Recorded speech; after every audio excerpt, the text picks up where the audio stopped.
هذه رسالة للأذكياء فقط. عزيزي الخليجي، سواء كنت مواطنا أو سياسيا أو محللا أو اقتصاديا أو لا تعني شيء للدولة في الخليج، تعال لأبصرك وأعلمك أنهم خدعوك فقالوا إن مصر تخلت عن شقيقاتها في الخليج.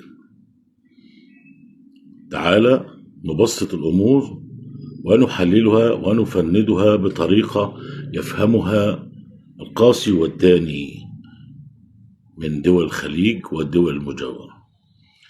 أولا قل لي بالله عليك، أي من الدول العربية حاربت معكم؟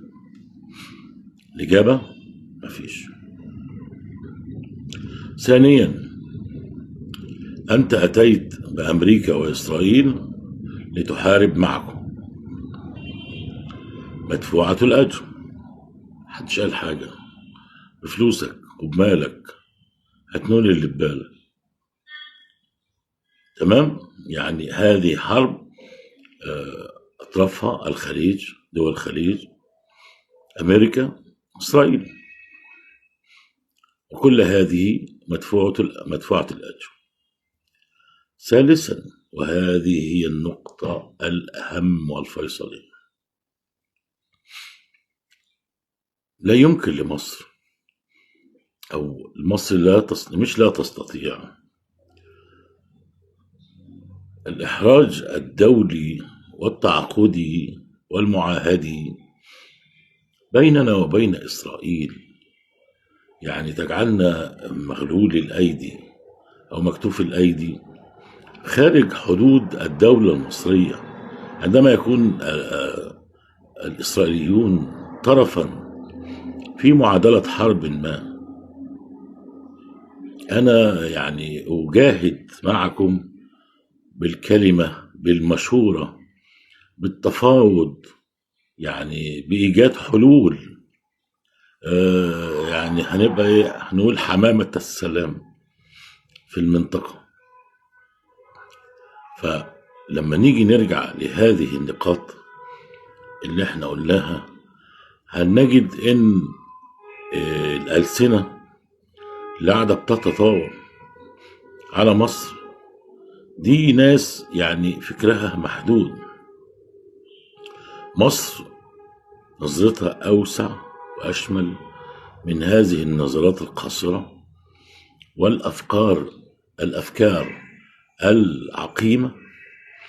حتى يعني المغزي والمحرج إن في ناس يعني مستشارين لبعض الأمراء والشيوخ يعني يطلعوا علينا ليل نهار ويقول لك الأمير مش عارف الحمودي والأمير مش عارف، يعني يقول لك آن الأوان يعني إن احنا نمشي العمالة المصرية من الخليج أو ندفعهم، نعمل إقامات للمتعسرين في الحج والعمرة يعني، وندفع المصريين والكتل اللئيمة في دولة الخليج.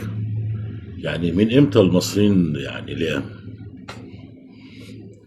أنت لم تقرأ التاريخ يا أخي، لم تقرأ سطرا في كتب التاريخ حتى تتحدث عن سيدة هذا العالم ومحور الدوران عندنا يعني نقطة التقاء العالم، أم الدنيا غصب عن الدنيا كلها. وبعدين يقول لك يعني عايز يحدث الوقيعة بين مصر والسعودية، يقول لك خلاص مفيش حاجة اسمها مصر أم الدنيا، احنا عندنا السعودية أم الدنيا. أهلا وسهلا يا سيدي، أم الدنيا، أبو الدنيا، أخت الدنيا، أخو الدنيا، ما عندناش أي مشاكل. التاريخ هو الذي يحكم بيننا، الحضارة هي التي تحكم بيننا. المواقف السابقة يعني تشير إلينا وتحكم علينا. ما يطلعش بقى الناس تضحك عليكم هناك في دول الخليج ويقول لك اصل مصر ما ساعدتش شقيقاتها في الخليج، تخلت عنهم. انا اخلي اسرائيل تيجي كده عند حدودي وانا افرتكها، يعني ما فيش بقى معاهدات ولا الكلام ده كله.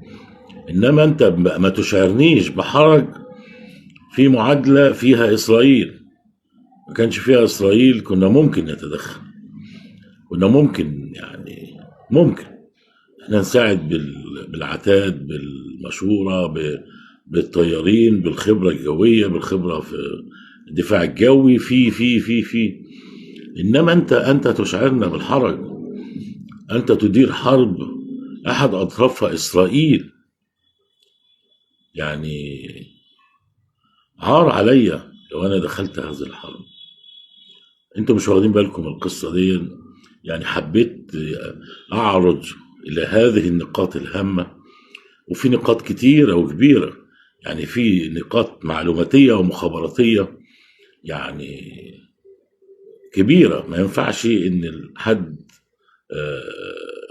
يتدخل فيها او يسردها او يحكيها على الملأ. فما بيننا وبين ايران وبين الخليج شأن كبير، وما بيننا وبين امريكا شأن اخر، وما بيننا وبين اسرائيل ما صنع الحداد. خد بالك أيها الخليجي، محدش يضحك عليك. اللهم قد بلغت، اللهم فاشهد.